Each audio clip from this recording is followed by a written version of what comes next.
আসসালামু আলাইকুম গাইস। শুলা কচু রাঁধনের লেগে পইলেই আমি মাছ লবণ আর হলুদ দিয়া বাজাম। মাছ ভাজা শেষ হইলে মাছটিরে উড়াইলাম।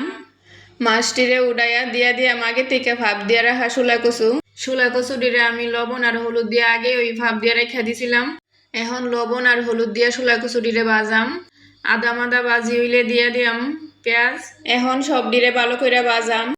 ভাজা শেষ হইলে কষানের লেগে দিয়াম পরিমাণ মতো পানি।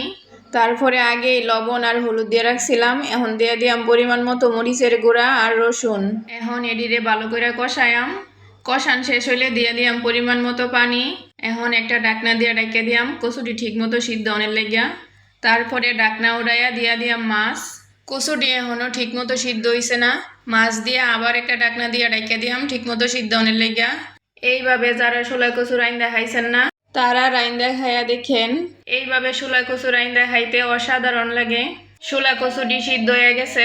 এখন দিয়াম ধনে পাতা দিয়া 1-2 মিনিটের মধ্যে উঠাইলাম। উঠানের আগে লবণটা চেক করে দেখাম ঠিক আছে কিনা। তরকারিটা অনেক মজা হয়েছে। আপনারাও এইভাবে রাইন্দা খাইয়া দেখবেন।